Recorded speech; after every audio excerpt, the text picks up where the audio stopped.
Well, this will go well. Hello to everybody. I'm glad that we can finally get this going. Hopefully this is all going to be good. So how's that going? Everybody good? Okay, if there are any problems, please let me know. So, okay, so that's a comment for Maya, not for me. Okay, I think we're good. Okay, good. So let me go ahead and get going because, oh my gosh, we are late and it's my fault. So I totally apologize to you guys. I want to make sure you can get the most out of this you possibly can. So tonight we're going to be talking about gender in the post-classical age. And I'm sure you guys do not know who I am. So I have done one other streaming. I did it about a month ago. My name is James Zucker, and I teach out in Southern California. I teach at Loyola High School, which is a Jesuit high school. Very happy to work out there. Although I have to say it's very hard to be from Los Angeles right now. I'm sure you all know. We're still getting over our loss with the Dodgers. But so let's see. And this is sort of a test to see whether or not you guys can hear me. I asked a few minutes ago when we were having all these problems, what you guys think gender is. So let's see if you guys can hear me.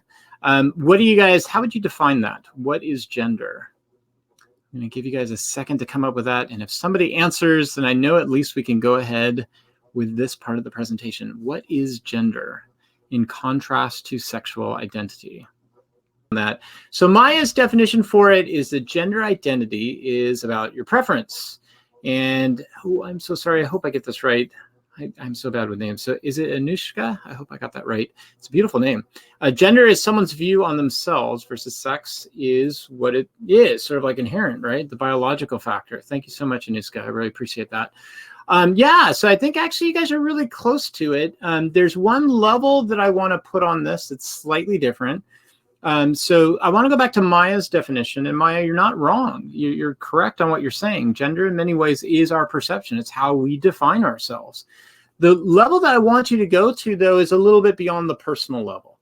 And I want you guys to see it as a cultural thing as well. So especially when we talk in AP World History, you know, we're talking about all those categories. So for some of you in your class, that's spice. For others, it's sprite.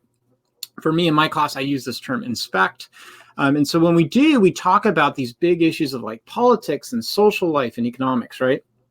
So we talk about gender, you're right. Part of gender is our own personal preference and how we define our identity.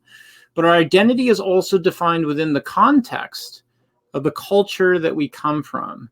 And I think there's always that tension when it comes to gender back and forth. How do I define myself? And how do I receive definitions and messages from my culture? And then how do I bridge the gap between the two? So that actually, you guys have brought up some really good points. I mean, not only are we talking about that biological sexual identity, but then when we get to gender itself, we get into these really kind of complex areas of whether or not it's an individual definition or is it a cultural definition? But the good news is you guys have it. I mean, these are some of the basic definitions that we talk about. So now what I want to do is I want to go into some of the things that happened historically with this. And so I want to start with China as our case study. And the case study that I want to go to is the Tang Dynasty. So you might remember the Sui, Tang, and the Song. I'm sure a lot of you guys have come up with that as of now within your classes. The Tang Dynasty actually was demonstrating a lot of power and privilege for women in the elite classes as they kind of like grew at that time. How do we know that? Well, one of the pictures I wanted to show to you, unfortunately, technology is not allowing me to do it, is a picture that we have of women riding horses in China. Now, you might look at that and say, so what? Who cares? Women riding horses in China. But it's actually really important. The women who are riding horses in China are not riding what we would call side saddle. They don't have their legs on one side of the horse. They're riding it like a man would ride it. You know, what does that tell us? Well, when we interpret a picture like that, and that's important when you guys are thinking of like your short answer questions and multiple choice questions, if you see a picture, like how do you interpret it? Well, you go to the details, right? And the details are these women who are dressed in elite dress. They're wearing silk robes, but they have their legs over the horse, not side saddle on the horse. You know, what does that tell us in the Tang Dynasty? It suggests that women were gaining power and privilege. And why would they be gaining power and privilege at that time? Well, you guys probably know Silk Roads, right? And women are producing silk at this time from the mulberry trees. So this is probably giving them some power and prestige.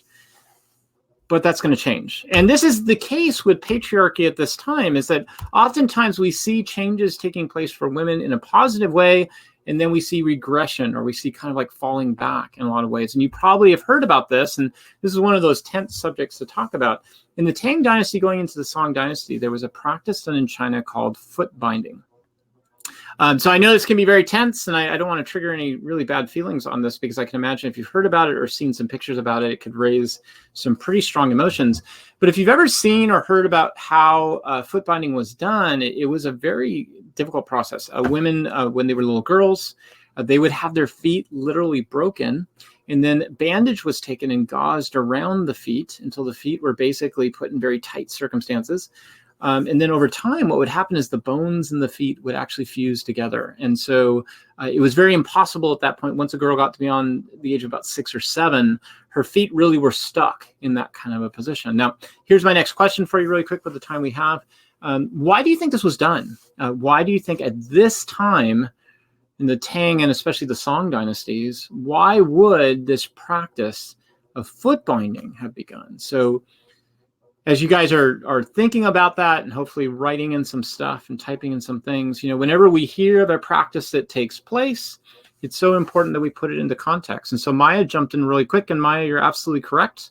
That's a huge part of it, was prestige and higher class. In fact, you're not making the mistake that most people do. Most people, including myself for years, thought that foot binding was done to peasant women, and that's not the case. It was actually done to elite women. By the way, why wouldn't foot binding have been done with peasant women? What would be the cultural and economic explanation that might explain why they wouldn't have done foot binding with the peasant women, but they did it with the elite women at this time? Any ideas on that as to why that was the case?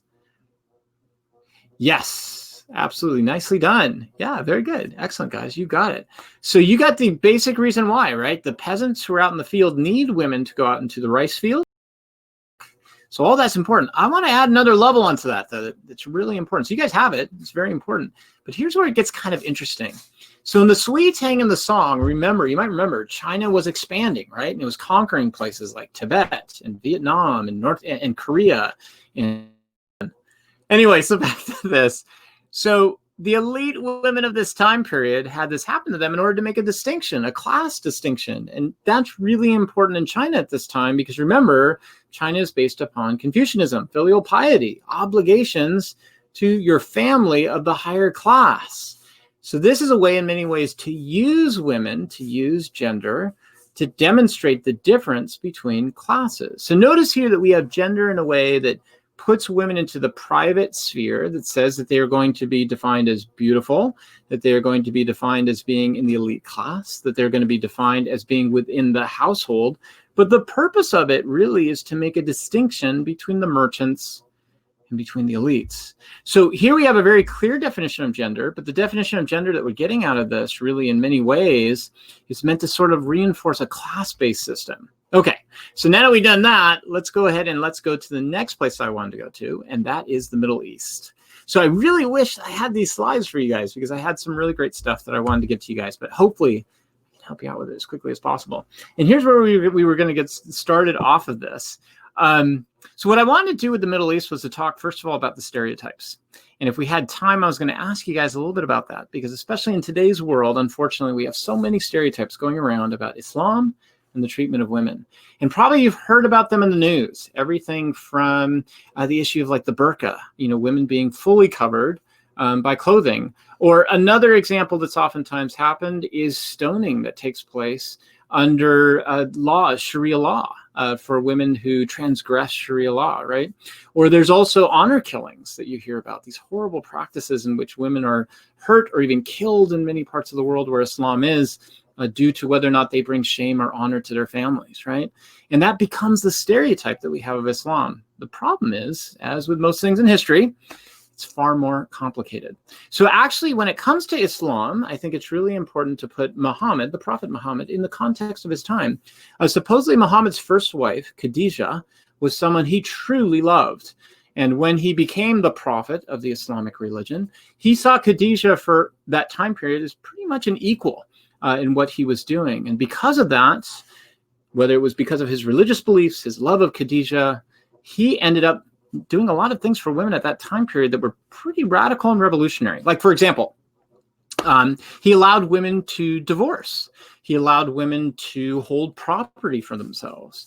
He ended a horrible practice at the time that happened called female infanticide. So at the time, young girls were not allowed to work out in the public sphere. They weren't allowed to work out in the marketplace.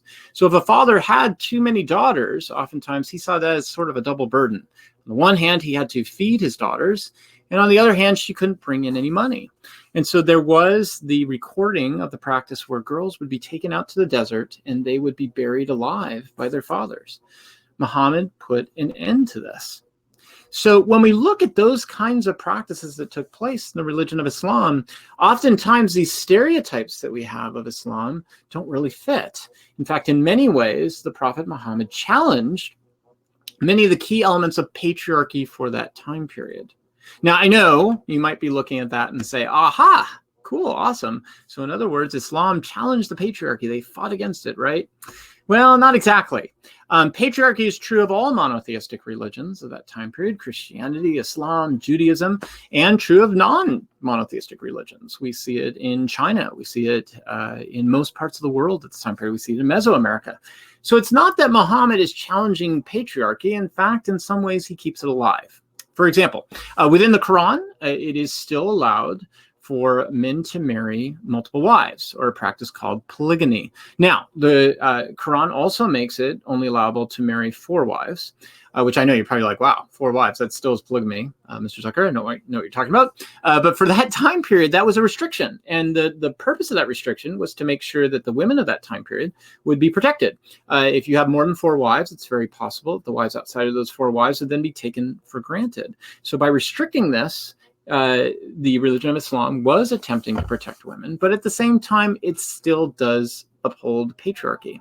Now, another good example that I think is important to understand that patriarchy is still a part of this would be the images of Islam. Just like Christianity, just like Judaism, just like Confucianism, just like all religions of that time period, spirituality and the leaders were oftentimes depicted as male imagery, as the father figure. And then one last one that's really controversial is women's head covering. So within the Islamic religion, the hadith, or the woman's head covering, can be seen as an example of a continuance of patriarchy, that women are expected to wear this in order to show modesty. Now, I have a little bit of a problem with that, especially today. If you talk to a lot of Islamic women who practice their religion pretty faithfully, they will oftentimes tell you that they do not see it that way at all. In fact, the way that they see it is very empowering, that the idea of wearing the hadith is to demonstrate their honor and subservience to Allah, and also to demonstrate that they have control over their sexuality. So here's a good example about what Maya was talking about a little bit earlier, that oftentimes gender is both a definition that we give and that our culture gives as well. So I think with the religion of Islam, what's really important to notice is that the stereotypes really don't hold up. But at the same time, we can't say that it's really something that's absolutely in favor of or absolutely against patriarchy. It's sort of a tension within that at the time. So just because we had to get started so late, I know we don't have a lot of time left. I just want to check up with you guys really quick and see if you guys can hear me. And if you have any questions, because I know I'm talking really fast and giving you guys a ton of information. How is this going at this point with what's going on? Do you have any questions about anything I'm talking about? Because I definitely want to get to my last 2 examples. Mauricio, thank you so much. Thank you for your patience. I really appreciate it. Okay, having said that then, let's go to Europe really quick. So in Europe, we have some really interesting things as well that go right to what we were talking about this tension with patriarchy. And it gets into something called chivalry. So again, I wish I had my slides because this is where I had some awesome pictures on this. You know, I oftentimes hear people saying today, you know, chivalry is dead, and why is it dead? And isn't it important for guys to be respectful of women and all that? Which I always say, yes, of course, absolutely. You know, when I see somebody walking up to a door, I love to hold the door open to them. I love my wife. She's awesome. And I love to hold the door open for her. And I love to help her out through the stuff she has to do. The problem is that comment of like, you know, chivalry is dead kind of a thing takes it out of its historical context. If we actually go back to Europe during the post-classical, in post-classical Europe, Catholicism is really important. And one of the biggest holy people that Catholics venerate, especially that time period, is the Mother Mary, who is considered to be the mother of Jesus, the mother of God. And Mary was put in this really strange position back at this time period. She was both put up on pedestal, as well as that was a way to sort of like almost demean other women. Because in one hand, it wasn't consciously done, but it was just the way it was done. Mary was lifted up as the ideal of all women. What did that mean? Well, that she had faithfully given of herself to God, to have the Son of God, that she was modest, that she was humble, that she was submissive to God's authority, right? And so any woman, on the one hand, that is put up on a pedestal and she is revered. On the other hand, any woman who doesn't fit up to that somehow falls short. And that's where chivalry comes in. So chivalry was this notion that men would take care of women, that they would protect them. Well, on one hand, that sounds kind of nice, right? I mean, men opening doors for women, or at that time period, a knight taking care of a woman. But at the same time, think about what that really means. It's sort of a paternalistic way of looking at male and female relationships. So the idea being that the male is sort of the father figure in all relationships, that it's the male's job to take care of the fragile woman who cannot take care of herself outside of a private sphere or the household. This means that there's a justification then for women to be in that private sphere. Now, you get some really interesting stories that come out of this time period, by the way, because of this. Women oftentimes are seen as this ideal that men are supposed to try to protect and raise themselves up to. But any woman who falls short of that then is seen as either dangerous or possibly a woman who could be a heretic, or possibly when we get up to, for example, the witch trials, somebody who's on the outside of society who might be seen as sort of crossing the boundaries a little too much. So chivalry is another example of where our social context defines who our gender is. And yes, there were women who challenged that. Joan of Arc is a really good example of that. There you have a woman who through religious imagery calls herself a warrior in order to fight for France against England. And she can transgress those borders. But in so many cases, women were basically seen as in need for protection. So that was the European model of chivalry. One last example, and then we'll wrap it up because we only have 4 minutes left. I'm so sorry with all the technological problems. And that is Japan. So Japan's really interesting. I love the example of Japan. And I read an article on this once that really played it out pretty interestingly. So you got to go again to the context of Japan. You know, what do we know about Japan? Well, we know that Japan, throughout most of its history, up until the 1800s, was what we call decentralized or fragmented, meaning that there were all these local areas. And yes, there was an emperor. And at one point, the emperor was even able to establish a shogun with a shogunate. That was a island-wide sort of national military. But even during that time period, it was pretty decentralized. And in the end, every local area was governed by what was called a daimyo, or a governor. So daimyo is D-A-I-Y-M-O. So daimyo. So these daimyos, they were constantly fighting amongst each other for power. And then on top of that, they would go to the emperor's court and fight for power there too. Well, how do you fight for power in the court? You form what are called transactional relationships. Okay, big word there, right? But if you use that in class, trust me, teacher's gonna love it. It's called a transactional relationship, meaning, you give me one thing and I'll give you something back. So like, for example, let's just say for a moment that I ran a store, right? Come into the store and you're gonna buy, I don't know, soda. You give me money, I give you a soda. There's a transactional relationship, right? Well, I know this is gonna sound really bad, but what happened in Japan was a transactional relationship with relationships. Men and women would marry each other, and oftentimes women were used much more for relationships outside of marriage, so concubines and mistresses, to form alliances. And those alliances were formed in order to gain favor with the emperor. And so here you have a really good example where, again, women might seem actually empowered in the sense that women are in the court, they have power, they're a part of these alliances, but in the end, they're really being used as transactions in order to gain power to influence the emperor. So again, gender is being defined in some ways similarly to the rest of the world. Patriarchy, right? Guys are in control. They're forming alliances. They're forming power. But at the same time, women are still in that patriarchal position. They're being utilized for somebody else's power. So this then brings us back to that first slide that I had when we could actually see the slides about that difference between sexuality or sexual identity and gender. So are there differences between men and women? I would argue yes.